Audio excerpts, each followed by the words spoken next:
SFIO അന്വേഷണത്തിനെതിരെ Exalogic സമർപ്പിച്ച ഹർജിയെ കർണാടക ഹൈക്കോടതി ഇന്ന് പരിഗണിക്കും. SFIO സമൻസ് അയച്ച സാഹചര്യത്തിൽ വീണ വിജയനും മുഖ്യമന്ത്രിക്കും ഇന്ന് നിർണായകമാണ്. ധനമന്ത്രി കെൻ ബാലഗോപാൽ ബജറ്റ് അവതരിപ്പിച്ച ശേഷം താൽക്കാലികമായി പിരിഞ്ഞ നിയമസഭാ സമ്മേളനം ഇന്ന് വീണ്ടും പുനരാരംഭിക്കും. ബജറ്റിന്മേൽ ഇന്നു മുതൽ പൊതുചർച്ചയും ആരംഭിക്കും. കൂടാതെ BJPയുടെ പുതിയ സംസ്ഥാന കാര്യാലയമായ KG മാരാർ ഭവനിൽ ഇന്നാണ് ഗൃഹപ്രവേശനം. BJP സംസ്ഥാന അധ്യക്ഷൻ K സുരേന്ദ്രന്റെ നേതൃത്വത്തിൽ രാവിലെ 11:30-നും 12-നും മധ്യയാണ് പാലുകാച്ചൽ ചടങ്ങ് നടക്കുന്നത്. വിവരങ്ങളുമായി ശാലിനി ചേരുകയാണ്. Shalini, good morning. ഇവിടെ പറഞ്ഞതുപോലെ തന്നെയാണ് BJP സംസ്ഥാന കാര്യാലയത്തിൻ്റെ പാലുകാച്ചലാണ്. ഒപ്പം സംസ്ഥാന സർക്കാരിനെ സംബന്ധിച്ചിടത്തോളം, വീണ വിജയനെ സംബന്ധിച്ചിടത്തോളം ഇന്ന് അത്രത്തോളം നിർണായകമായ ഒരു ദിവസം കൂടിയാണ്. കാരണം ഇനിയുള്ള ദിവസങ്ങൾ എത്രത്തോളം പരിങ്ങലിലായിരിക്കും എന്നതിൻ്റെ ഒരു സൂചന, ഒരു തുടക്കം ഇന്ന് നമുക്ക് മനസ്സിലാക്കാൻ സാധിക്കും. കാരണം കർണാടക ഹൈക്കോടതി ഇന്ന് രാവിലെയാണ് എക്സാലോജിക്കിൻ്റെ SFIO അന്വേഷണം തടയണമെന്നാവശ്യപ്പെട്ടുള്ള ഒരു ഹർജിയിൽ വിധി പറയും. നമുക്ക് ആ ഒരു വാർത്തയിൽ നിന്ന് തുടങ്ങാം.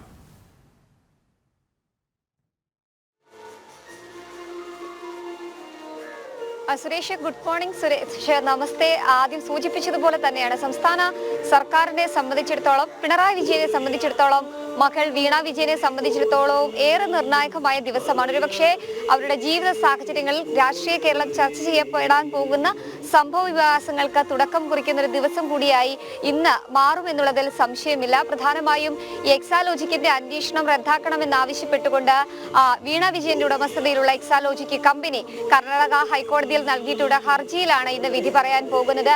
ഇതിൽ ഏറെ നിർണായകമായിട്ടുള്ള സംഭവങ്ങളുണ്ട്. പ്രത്യേകിച്ച് KSIDCയുടെ ബന്ധപ്പെട്ട ഹർജിയും ഒപ്പം തന്നെ ഷോൺ ജോർജ് ഈ അന്വേഷണവുമായി മുന്നോട്ട് പോകണമെന്ന് ബന്ധപ്പെട്ട് നൽകിയ ഹർജിയും സംസ്ഥാനത്തെ ഹൈക്കോടതി പരിഗണിക്കാനിരിക്കുന്ന സാഹചര്യത്തിൽ തന്നെയാണ് ഇന്ന് ഉച്ചയോടുകൂടി കർണാടക ഹൈക്കോടതി എക്സാലോജിക്ക് നൽകിയിട്ടുള്ള ഈ ഒരു ഹർജി പരിഗണിക്കുന്നത്. ഇതിൽ പ്രധാനമായും നമുക്ക് മനസ്സിലാക്കാൻ സാധിക്കുന്നത് ജസ്റ്റിസ് നാഗപ്രസന്നയുടെ ബെഞ്ചാണ് ഉച്ചയോടുകൂടി ഈ കേസ് പരിഗണിക്കുന്നത്. ഒപ്പം തന്നെ SFIO ഡയറക്ടർക്ക് വേണ്ടി ഹാജരാകുന്നത് കർണാടകയിലെ additional solicitor general ASG Kulur Aravind കാമത്താണ്. അതുമാത്രമല്ല, ജസ്റ്റിസ് നാഗപ്രസന്നയുടെ ബെഞ്ചിൽ ഉച്ചയോടെ ഈ ഹർജി എത്തുമ്പോൾ അത് സംസ്ഥാന സർക്കാരിനെ സംബന്ധിച്ചിടത്തോളം ഏറെ നിർണായകമായിട്ടുള്ള കാര്യമാണ്. ഈ ഹർജിയിൽ വീണ വിജയൻ വാദിക്കുന്നത്, അല്ലെങ്കിൽ എക്സാലോജിക്ക് വാദിക്കുന്നത്, ഈ കേസ് അന്വേഷണം SFIOക്ക് നൽകിയിട്ടുള്ള കേസ് അന്വേഷണം റദ്ദ് ചെയ്യണം, ചട്ടപ്രകാരമല്ല ഈ കേസ് അന്വേഷണം നടക്കുന്നത് എന്നുള്ളതാണ്. പ്രധാനമായും ഈ ആദ്യം ബാംഗ്ലൂർ ആസ്ഥാനമായിട്ടുള്ള ഒരു അന്വേഷണം നടക്കുന്നു. അതുമായി ബന്ധപ്പെട്ട്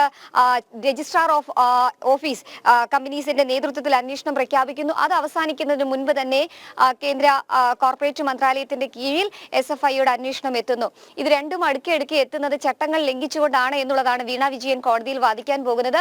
അതേസമയം തന്നെ ഇതിനെ തിരിച്ചടിച്ചുകൊണ്ടായിരിക്കും സോളിസിറ്റർ ജനറൽ കർണാടക കോടതിയിൽ ഈ കേസ് വാദിക്കാൻ പോകുന്നത്. എന്തായാലും സംസ്ഥാന സർക്കാരിന് നിർണായകമായിട്ടുള്ള ഒരു ദിനമായി മാറുകയും ചെയ്യും. പ്രത്യേകിച്ച് KSIDCയുടെ ആസ്ഥാനത്ത് വരെ കഴിഞ്ഞ ദിവസങ്ങളിൽ SFIO അന്വേഷണവുമായി ബന്ധപ്പെട്ട് അന്വേഷണം നടക്കുന്നു, പരിശോധനകൾ നടക്കുന്നു, നിർണായകമായിട്ടുള്ള രേഖകൾ ശേഖരിക്കുന്നു. കൊച്ചി CMRL ഓഫീസിൽ നിർണായകമായ രേഖകൾ ശേഖരിച്ചുകൊണ്ടുള്ള പരിശോധനകൾ ഒരു ഭാഗത്ത് നടക്കുന്നു. ഒരുപക്ഷെ മാസപ്പടി വിവാദത്തിൽ കൃത്യമായ രേഖകൾ ഹാജരാക്കി തടിയൂരാൻ വീണ വിജയനോ അല്ലെങ്കിൽ എക്സാലോജിക്ക് കമ്പനിക്കോ സാധിക്കാത്ത സാഹചര്യത്തിൽ ഈ കോടതിയിൽ ഈ കേസ് വരുന്നത് ഏറെ നിർണായകമായിട്ടുള്ളൊരു ഘട്ടം തന്നെയാണ്.